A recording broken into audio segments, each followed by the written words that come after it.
Do you know what's worse than getting a flu shot? Getting the flu.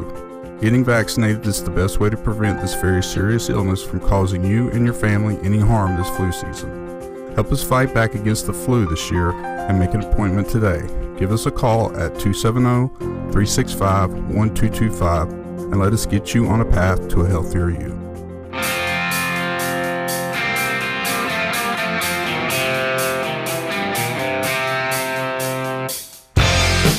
It's time for your SportsEdge.com Sideline Report with Todd Griffin. Talking sports and more here on 1580, 103.3 WPKY and worldwide at WPKYonline.com. Here's your host, Todd Griffin. Good morning, everyone. The Sideline Report is on the air on 1580, 103.3 WPKY, and it's a big day in sports for basketball action. If you like high school basketball, the Caldwell County teams will be headed to Webster County tonight for action in the Kentucky 2A Championships. And we're going to be joined on the show this morning by Kevin Patton of the Henderson Gleaner. Also, Caldwell County Youth Incorporated President David Brown will be joining us here in the studios. But first of all, we want to bring in Kevin, who's joining us on the phone this morning. Kevin, how's everything going? Everything's good, Todd. How are you? Everything's going great. Getting ready for some basketball action tonight, and the Kentucky 2A Championships, a brand new thing this year, and just trying to get acclimated to the new tournament going on. Right. You know, it's a great opportunity for schools. I would call mid-sized schools, I guess, is probably the best way to characterize that. But I think it's a good event. You know, we'll kind of see how as they go toward the state championships next week, we'll kind of see how that unfolds over in Owensboro. But you know, which I cover a couple of teams, obviously Union and Webster, that are in that and have kind of been those guys, Matt Bell and Jeremy Tackett, the athletic directors at those two schools, were the kind of the spearheads and to getting this started, and obviously you know, just an opportunity for those schools to have a chance to compete against like-sized schools, much like the Class A tournament has done for, you know, 30-something years for the smaller schools in the state. Caldwell County playing a doubleheader at Webster County tonight, and we will have those games for you here on WPKY on 1580, 103.3, and WPKYonline.com. Because it's the 2A Championships, we will not be able to live stream video tonight, but we will have that up later on Friday, so there will be some video available. But we're going to talk some more about the Kentucky 2A Championships. Kevin Patton is joining us this morning. David Brown will be in studio just a little bit later on, so stay with us as the Sideline Report continues. Get spruced up with quality mulch from Bashir Sawmill on Dawson Road in Princeton. We all know that buying mulch by the truckload saves money, and it's only $25 per load for dark natural mulch at Bashir Sawmill on Dawson Road, 1/2 mile past City County Park. Bashir Sawmill also buys standing timber and timberland. Give them a call today, 270-365-2330. That's Bashir Sawmill, family owned and operated in Princeton for over 50 years. Since 1978, Perry's Floors & More has been selling, installing, and servicing homeowners throughout Western Kentucky with quality flooring and workmanship. Perry's Floors & More carries luxury vinyl plank and luxury vinyl tile, carpet, window treatments, and more. Brands like Mannington, Shaw, Tarkett, Beaulieu, and Flexitech. Quality brands, excellent customer service, combined with 40 years experience is why they say you can walk on our reputation. See Bill and Lucy at Perry's Floors & More, 127 West Market Street, All the Princeton. hype of the holidays, and in a flash, it's gone. But what doesn't leave in any hurry are the extra bills and expenses you may have tallied up this season. If the financial excess of the holiday season has you worried, visit ABC Finance. Start the year in control of your finances with the help of ABC Finance. We offer loans from $500 to $12,000, plus no payment until February. Apply online at abcfinanceonline.com or stop by our locations on Fort Campbell Boulevard in Hopkinsville and the Princeton Plaza in Princeton. All the hype of the holidays, and in a flash, it's gone. But what doesn't leave in any hurry are the extra bills and expenses you may have tallied up this season. If the financial excess of the holiday season has you worried, visit ABC Finance. Start the year in control of your finances with the help of ABC Finance. We offer loans from $500 to $12,000, plus no payment until February. Apply online at abcfinanceonline.com or stop by our locations on Fort Campbell Boulevard in Hopkinsville and the Princeton Plaza in Princeton.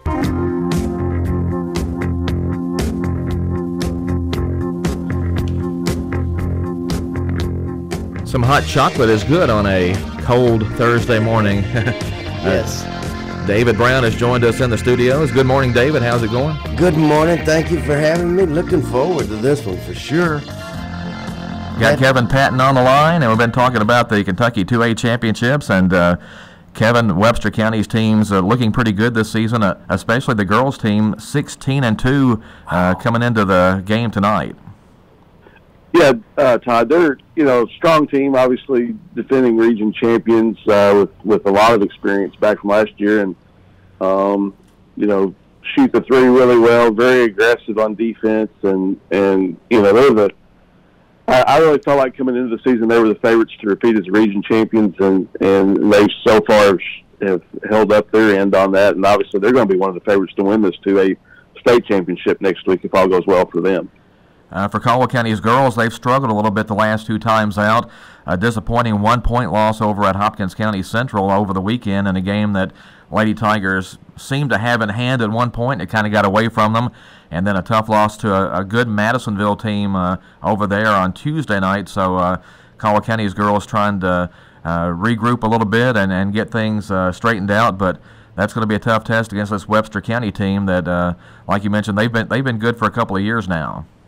They really have, and this team is, they're still really young. They've got a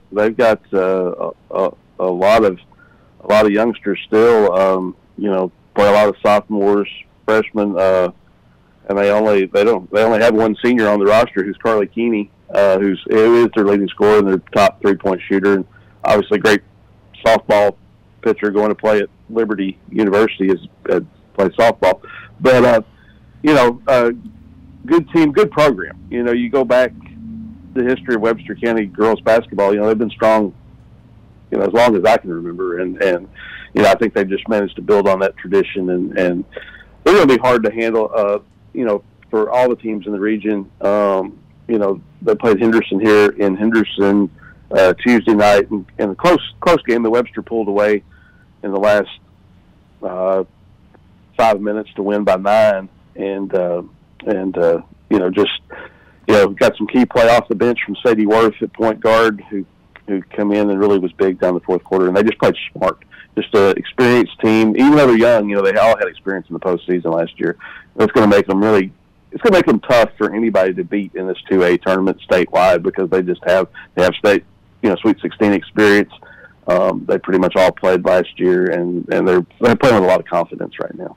Well, where does Webster County keep getting all these girls? Because, like you said, that's what I wanted to ask. Yeah, they've been good for a while. Hey, General, yes, good sir. to talk with you, buddy. I know you got the Diana Oakley from back in the day, and then our own Stephanie Stallings. But how are they building? With similar-sized communities, how are they building a program with such success? I think a lot of that's just the tradition. The importance of basketball girls. Even at a young age, I think they just continue to.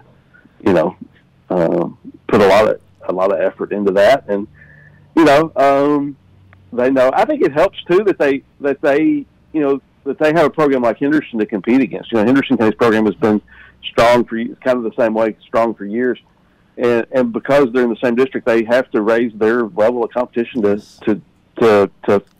face them, and they do that. And it goes back to Webster County goes back to when Phil Gibson coached it for the Lady Trojans, back in the 80s, and yes. Kind of that's where they started. And they've had some down years, but for the most part, they've been very competitive and have won, several region titles, and looks like they're in position to do that again. The Class 2A championships continuing tonight with Caldwell County at Webster County. The last semifinal berth open for the Section 1 tournament, and Kevin, it's kind of interesting how they've built this tournament. It's not regions, it's sections. So the first 4 regions are all one big section, and that's kind of led to some interesting matchups so far in this tournament.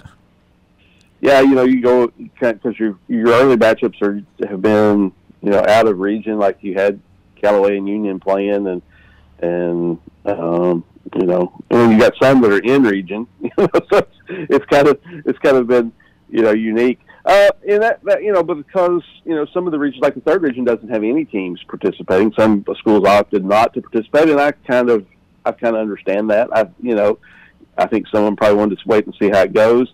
I think there's sometimes too, and it was this way in the Class A tournament too. I think schools that really feel like, hey, we've got a chance to win our region in the Sweet 16, sometimes are a little more hesitant to play in a in-season tournament, which is, really this is an invitational tournament. That's what it amounts to. It's just, it's not sanctioned by the KHSAA, obviously, but you can participate or you can take it or leave it, I guess, is a good way to look at it. And I think a lot of times, schools and coaches particularly will feel like, maybe this takes away from what we're going to want to accomplish at the end of the year.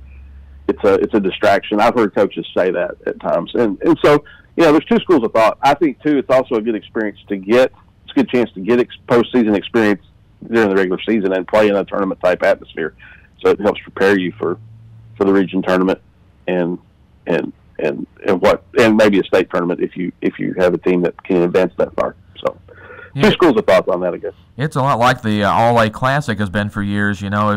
If you really thought you had a good team, like you mentioned, it's so difficult to get up for a regional tournament and state tournament in the middle of the year, and then come back from that, and then a month and a half later try to do all that again.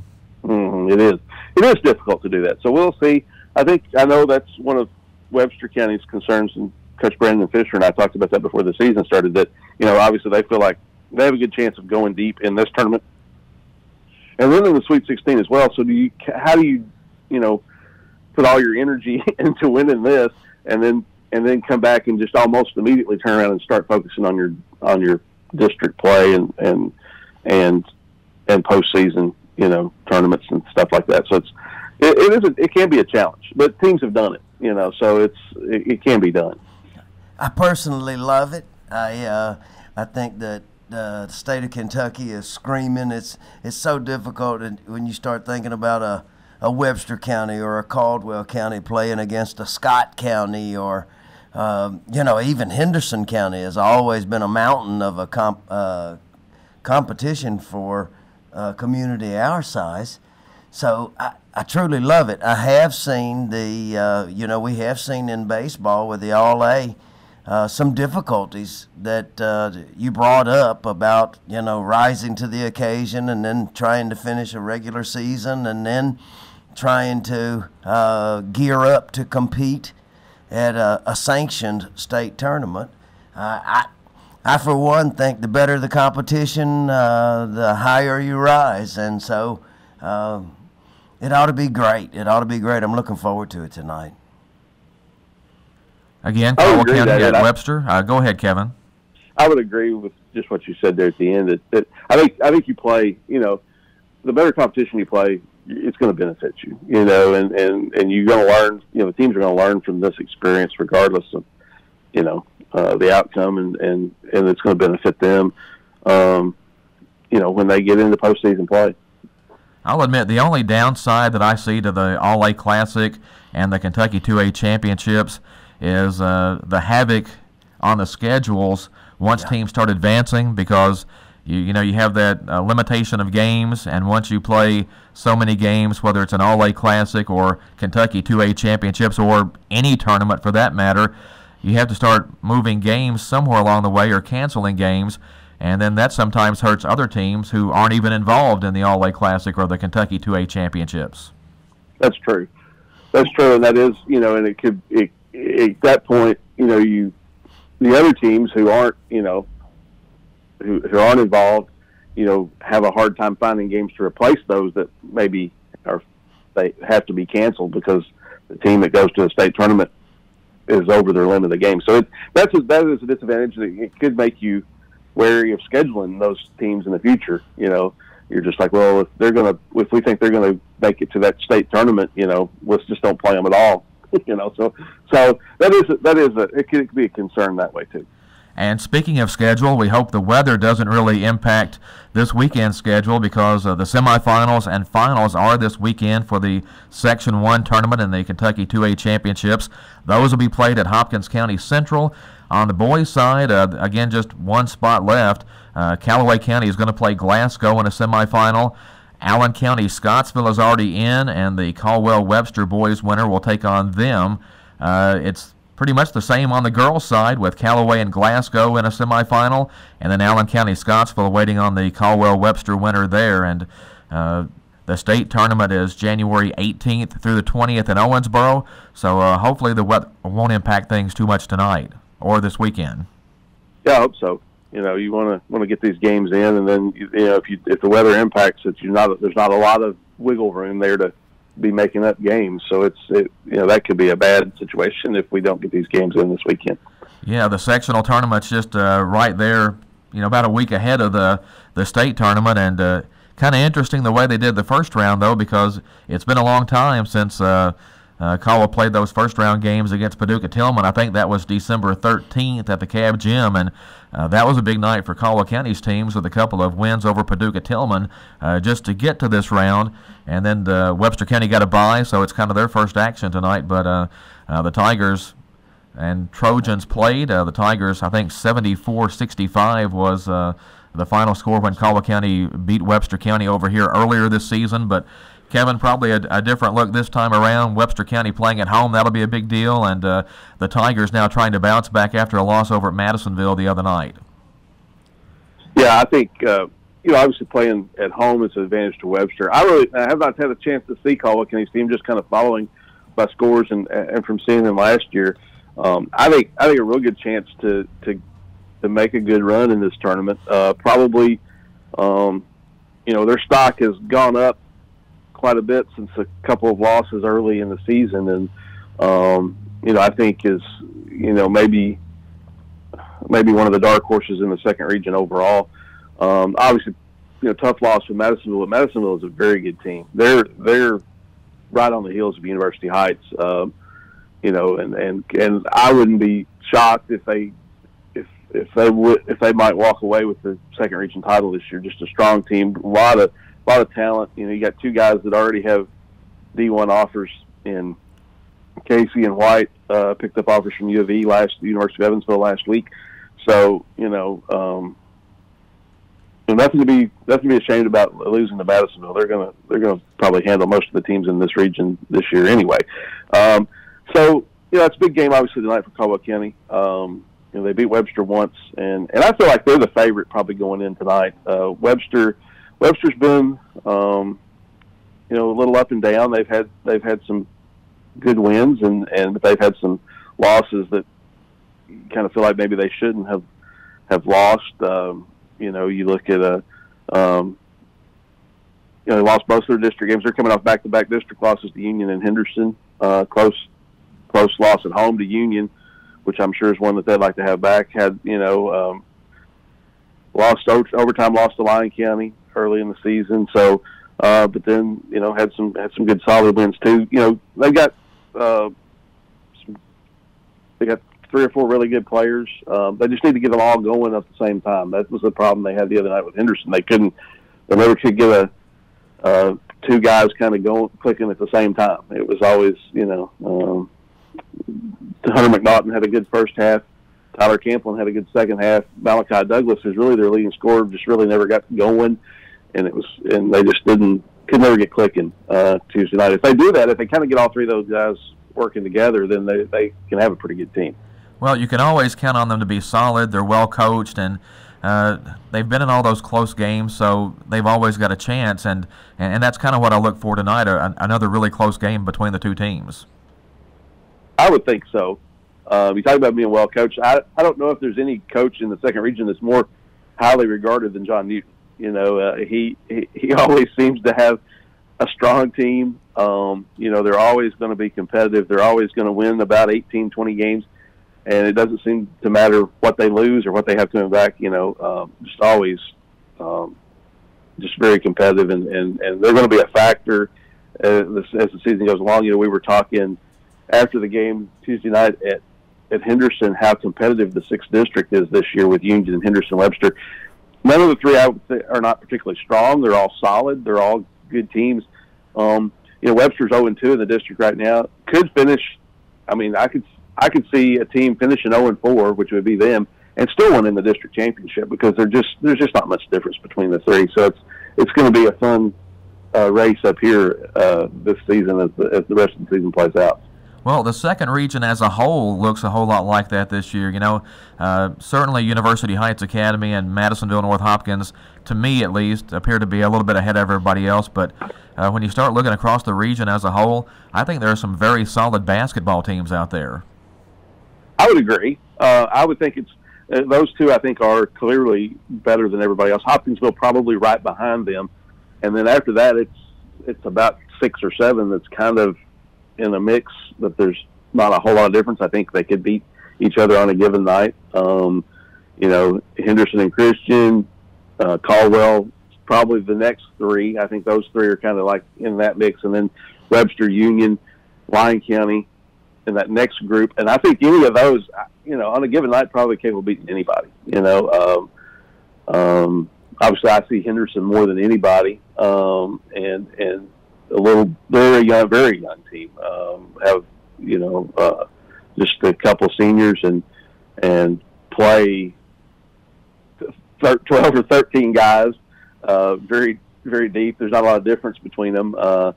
Just play a kind of a chaotic style. It's kind of plays into their depth, and they've been kind of fun to watch. I've enjoyed watching them, maybe as much as in the Henderson County team I've covered, just because of their style of play. And and they're and they can very well not get out of their district. They in fact were picked behind Union and Webster in the district this year because they were the least experienced team. So it's going to be interesting to see how the season plays out up here. We are talking this morning with Kevin Patton of the Henderson Gleaner.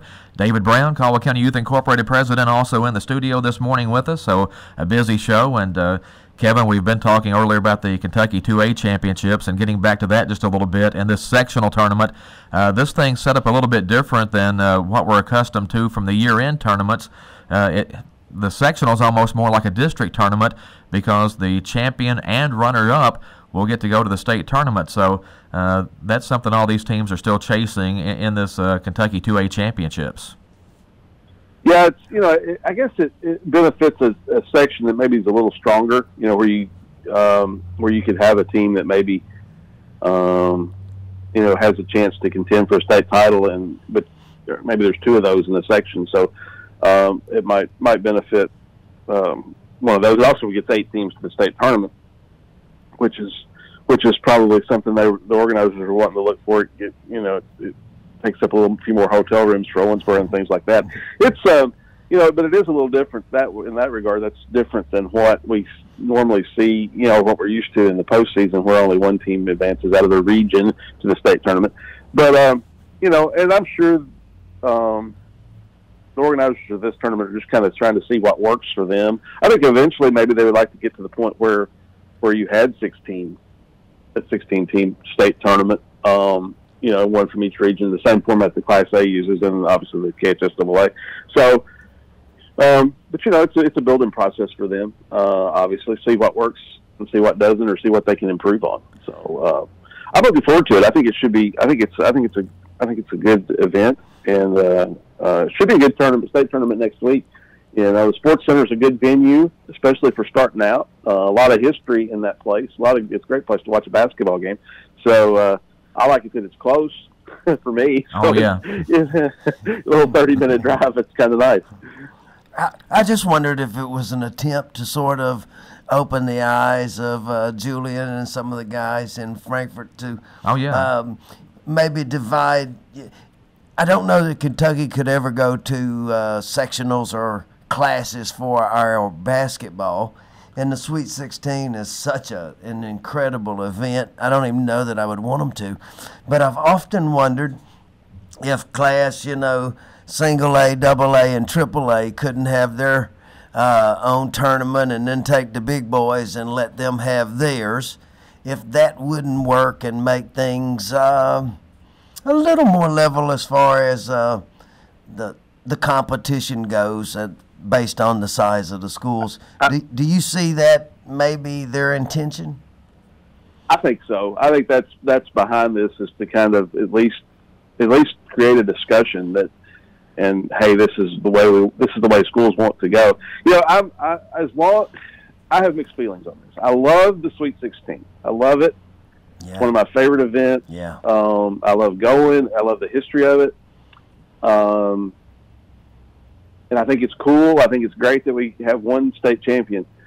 Is that what's best for the state? I don't know that, but as long as that's where the money's being made, as long as they continue to make money off the Sweet 16 and it continues to fund most everything else they do, honestly, yeah, that's probably what they're going to keep doing. And I understand that, because you can't, the thing that makes the most money, you can't say, well, we're going to get rid of that.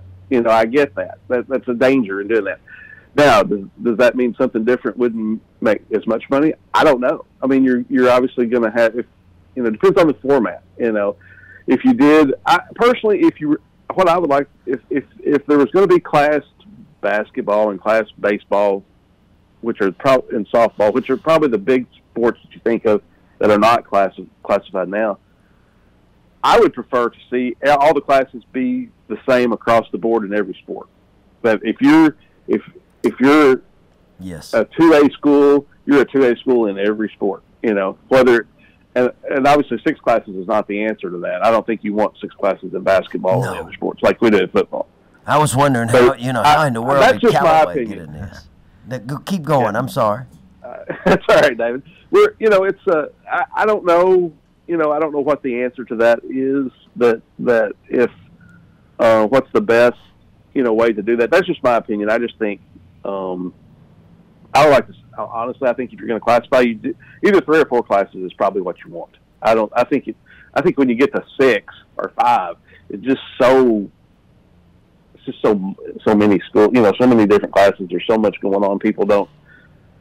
It takes away from a state championship to me if there's 6 state champions. It's still a state championship. It's a big deal, but it's hard, fewer is better. It's hard to develop some, those rivalries with all of the jumping back and forth and it is so forth and so on. It makes it tough. It does, and it's tough on scheduling. When you have to. I'm sure. Every 4 years, you're looking at different district opponents, and okay, now we got to move this school. We got to move this school in and this one out, and I realize school enrollments change, but the more classes you have, the less, schools on those borderlines kind of bounce back and forth. I mean, that's going to happen in 4 classes too, but there's more of that because there's fewer schools in your category, I guess. So it's I don't know. It's one of those things that nobody's ever going to agree on totally. No. It does not matter what happens. People are going to be like, well, I don't like it like that. That's a good thing. That shows that people care. That people care about this. That they're still passionate about high school sports, and it's okay to disagree about it and talk about it, and discuss it. I have mixed feelings. Well, I love this 2A thing. I love it. Let's have fun with it. Go ahead, Todd. Well, I think sometimes we confuse people because, we start talking about the end of the year tournament and the district tournament and the region tournament, and then you throw the All-A Classic out there, and then you throw the Kentucky 2A championships. And I know a lot of people, if you don't follow it real closely, are like, what is all that? And I thought that for years. People would say, now, what tournament is that? Is the year over already? And I'm like, no, that's the All-A Classic. We've still got 2 months to go, and I think we just confuse a lot of people. I mean, I understand where everybody's trying to get to. I understand the purpose of the All-A Classic. I think it's been good. I like the Kentucky 2A Championships, which is for schools with an enrollment of less than 1,000, but did not qualify for the All-A Classic. Okay. I think the All-A Classic takes either the smallest 120 or 125. I can never remember which. And then, so the schools that don't qualify for the All-A, like Caldwell, which I think was the last school out this year, yes, they go into the Kentucky 2A Championship. So it's just kind of difficult for all of us to keep track of, I think, sometimes. I think so, too. And I think a lot of times we, like media people who are very obviously very in tune with all this stuff, and kind of we should be. We ought to be out of a job if we're not. But it's we kind of lose track of the side of the fact that not everybody follows this like we do, and so we kind of take it. We understand all this, but regular fans, a lot of times don't, like you're saying, and it confuses them. They're like, well, what is this, and where does it come from, and why are they doing this? And they don't really. A lot of times they don't realize who's. I think even with the Class A tournament, I think a lot of people probably feel like the KHSAA is involved in that, and obviously they're not. They just, they have nothing to do with that. So it's the same way with it's the schools that are members of the, that are in that enrollment size have put together a statewide invitational tournament. That's what it amounts to. You kind of think of it that way. You're like, okay, now I understand that. It's just like it works just like a big holiday Christmas tournament, except it's statewide, and somebody's running it and, all that stuff. So. I'm sure the 3A tournament's probably somewhere down the road. Somebody probably do it. Probably, I guess that could be for Rome from 1,000 to I don't know how high you would go to that, but anyway. Well, it's just I love this. It's kind of divide the schools in half, or I know that the number of schools that are eligible, that's we're not halfway there, but with 6 classes or 5 classes, whatever if they divide this down, there would be it would be a difficult day for Caldwell County basketball to win a Kentucky State high school basketball championship. Let's all be real. For a lot of schools, yeah. Yes, for it's tons of schools. But and Henderson used to be our nemesis. But and we could always walk away and say, hey, Henderson, biggest school in the state of Kentucky. No shame in getting beat by one there. But it's I like this, I really do, and I like our chances tonight. Now, obviously, there's some tradition there that can't be overcome in a night, but I love the chance to try and do that. So it should be fun for both schools, the whole region or section, if you would. It's Caldwell County at Webster County tonight, a girls and boys doubleheader starting at 6 o'clock. Kevin, appreciate you joining us on the phone this morning. I didn't mean to keep you this long, but glad you were here with us, able to give us some good information on Webster County and basketball throughout the second region. I enjoyed it, Todd, as always. Be glad to come on anytime you ask. And David, good talking to you as well. Love you, bud. Good to hear your voice. All right, thanks, yes, Kevin. Sir. Have a great day. You too. That's Kevin Patton of the Henderson Gleaner. Glad to spend some time with him this morning and giving us lots of time here on the Sideline Report. We do need to get to a break, though, but we've got more coming up. So stay with us here on 1580 103.3. Here's your WPKY Weather Edge Weather Center forecast. Sunny skies are expected for today with a high near 35. Mostly clear overnight with an overnight low around 22. Increasingly cloudy on Friday with a high near 40. Rain and snow are likely Friday night with an overnight low around 32. Snow is likely to continue Saturday morning, then rain and a high near 41. Rain and snow likely overnight Saturday night with an overnight low around 35. Again, sunny today with a high near 35. Your WPKY Weather Edge Weather Center forecast is brought to you by Farless Realty. Are you looking for America's greatest grill? A Holland Grill from Fortner Gas Company. Holland Grills are the only grills guaranteed not to flare up and are proudly made in America. Stop by or give us a call at Fortner Gas and we will give you the best deal on a Holland Grill. Treat yourself or someone special this season with a Holland Grill from Fortner Gas Company, located on Highway 62 West in Princeton.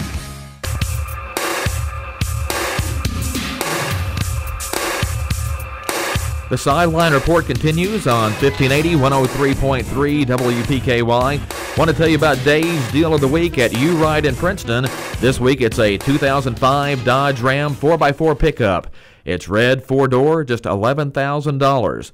Contact Dave at 270-365-3215. That's U-Ride, 310 Marion Road, Princeton, and Dave's Deal of the Week. We're talking about the Kentucky 2A Championships, and, of course, this is the inaugural season, in case we didn't make that clear, and actually kind of put together really quickly, but I think they've done a good job of organizing this event and putting the thing together. For this season, it is just basketball. However, in the future, we will see them add some other sports. Baseball, softball, volleyball will be coming, just like the All-A Classic does. But for right now, I think basketball was the one thing, David, to kind of get this going? Well, I think again, I love the concept of it. You know, we've had a ton of fun with the All-A in the different sports. It's given us an opportunity to go to Lexington or compete in those big venues, you know, and that's a heck of a good trip for a high school kid. And so I love it. I hope that it spreads to the other sports so that other kids get to experience that level of competition, that travel experience. I think it's good. You know, the All-A Classic was really good to Caldwell County, and I know a lot of people are sad to get out of that. Caldwell County was always on the borderline, though, as far as getting in. Originally, we didn't qualify, then we did, then we didn't, then we did, and now we didn't again. But if you look back just the last few years, the Caldwell County Lady Tiger volleyball team claimed a state championship. Yeah. And if I'm not mistaken, the Lady Tigers state championship in the All-A Classic is the only volleyball state championship in Kentucky that was ever won by a public school. Every other school, every other volleyball championship, KHSAA, All-A, whatever, has been a private schools. Yeah. Well, so, talk about tradition, you know, they've got it with the Caldwell County volleyball. Sue and Daniel and, well, at least the whole crew have done a phenomenal job. And it's those type things. It gives us that opportunity to win a state championship. And you can call it the little school championship, whatever you want to call it. But that's what you build tradition off of, is success. And I love it. Well, the baseball team was state runner-up just a couple of years ago in the All-A Classic. Had a chance to win the game. We're not going to talk about a couple of calls that might have gone the other way, but I will if you want me to. You know that. But no, it's and you know, the kids got to stay at the Campbell House. They got to stay in Lexington. They got to play, you know, on a big league field and experience all of that. Those are things that those kids will never forget. The Lady Tiger softball team last year got to go to Owensboro, play in the All-A Classic state tournament. I mean, those are big trips. They're fun. Gives you a chance to compete. I mean, and the Lady Tigers, I think, actually used that last year. We talked about sometimes it can hurt you. I think that actually helped them prepare for the end-of-year tournament. And, you know, they got to the championship game of the second region tournament and took Christian County to extra innings before just running out of gas at about the ninth inning and ended up getting beat. But I think it was 5-3. But that was a great run, and I think the All-A Classic kind of set them up for that. I do, too, because who would have ever thunk it, you know, that they would be right there with Christian County, but they knew that they could win in a tournament. They knew that they could compete. And I think it goes a long way. You know, we could talk about schedule strength and all of that and debate it, and I'm sure it has been long before you and I got here, and it will be long after we're gone, but I still think it makes a huge difference. If you're scheduling pancakes, I guarantee you at the end of the year you'll be a pancake. Well, we've got more to go on the Sideline Report. We need to get to one more break, though, so stay with us here on 1580, 103.3 WPKY. Here's your WPKY Weather Edge Weather Center forecast. Sunny skies are expected for today with a high near 35. Mostly clear overnight with an overnight low around 22. Increasingly cloudy on Friday with a high near 40. Rain and snow are likely Friday night with an overnight low around 32. Snow is likely to continue Saturday morning, then rain and a high near 41. Rain and snow likely overnight Saturday night with an overnight low around 35.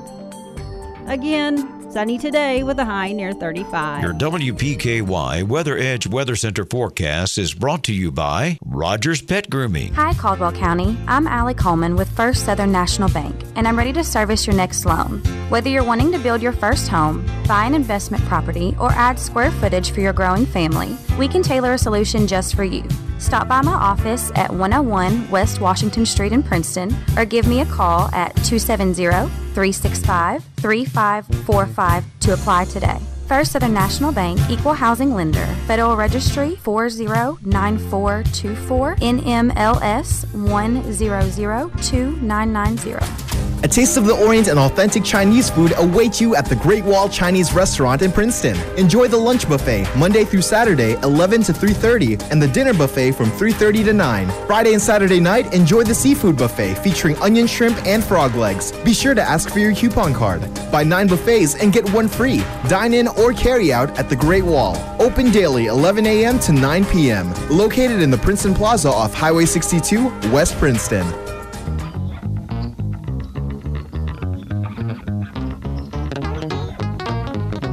The Sideline Report continues on 1580, 103.3 WPKY. Again, thanks to Kevin Patton of the Henderson Gleaner for joining us this morning. David Brown, Caldwell County Youth Incorporated president, is in the studio with us. And, you know, I really didn't mean to keep Kevin that long, but we got going, and the next thing I knew, 40 minutes were gone. So He's a great guy. You and he are my favorites, and I'll just leave it at that. Well, thank you. Yes, sir. I do want to mention Eli Pepper, a former Caldwell County standout here in several sports, football, basketball, baseball. Yes. Had a big night last night, setting the Lipscomb NCAA era record for career rebounds.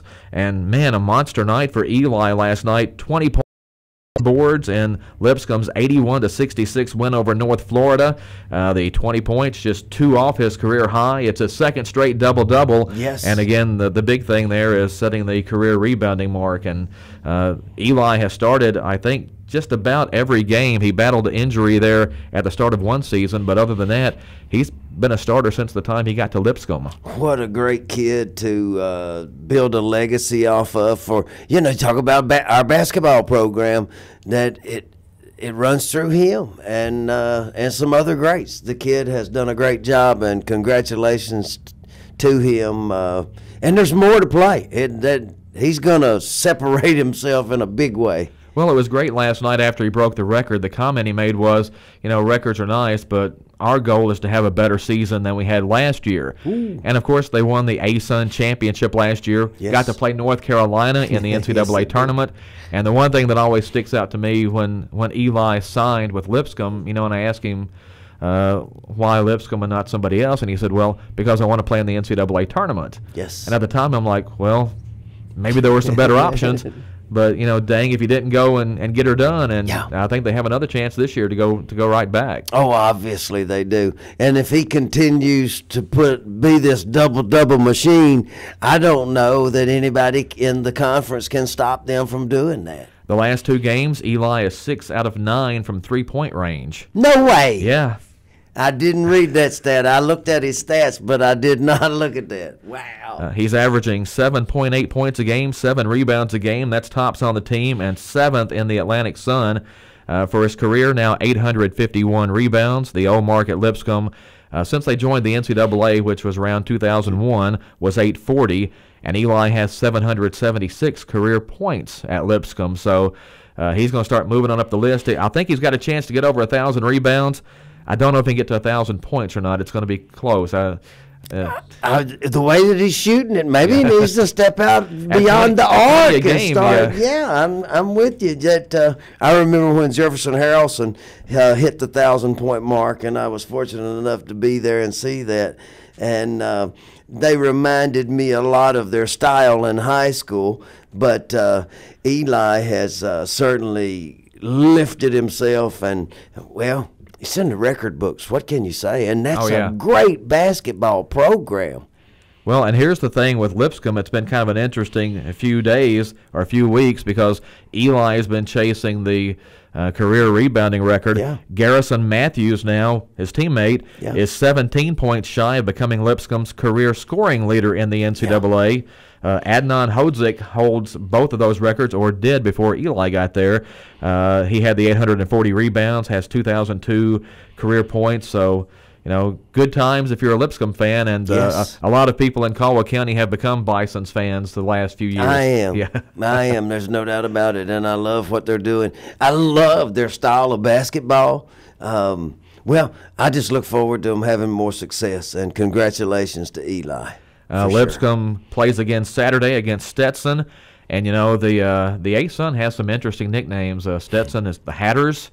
I think North Florida, which they beat the other night, the Ospreys. I mean, it's a cool little league. You got to check into it. It is. It is. Good luck, Lipscomb. Yeah.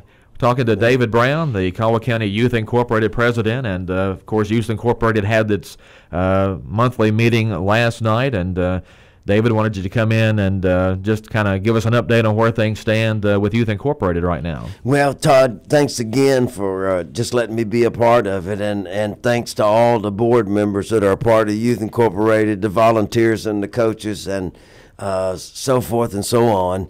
Yeah, one of the things that jumped out at us last night was how our expenses are they've just expanded, and with fewer kids participating and expenses going up, that was one of the things that jumped out. Our operating capital is extremely tight, and the last thing we want to do is start cutting and eliminating opportunities for kids or the park improvements that we've concentrated on.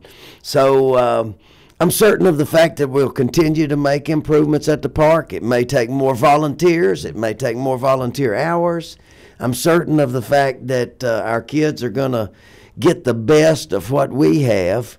But, it's a time of that we kind of got to watch our P's and our Q's. Well, and I don't think the average person realizes, you talk about the baseball and softball schedule over the summer, which is the main thing, or the biggest thing, I guess, that Youth Incorporated has to manage. Football kind of runs itself a little bit. Yes.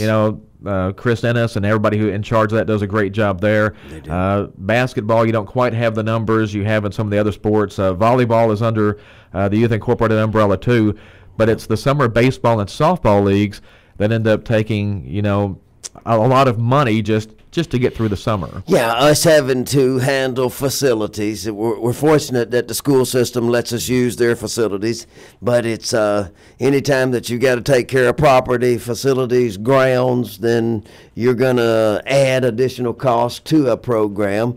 And yet the baseball and softball, nobody understands that we operate at a huge loss. Right. Paying umpires, concession workers, people to work on the fields, all of that types of stuff. But I hope that people will see that our product is better than it has been before. I hope there are volunteer groups that will say, hey, we would like to do a project, and that we get with us so that we could get some additional things done off of our project list. Well, it's a lengthy list. There are a lot of things we would love to do, and some other things that, maybe aren't necessary things, but things we would like to do just to make the park better.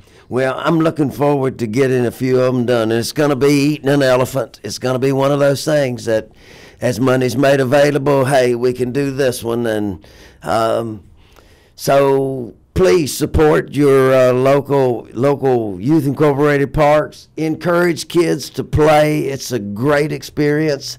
And thanks for all the help from parents, volunteers, coaches, and board members to make it as good as it is.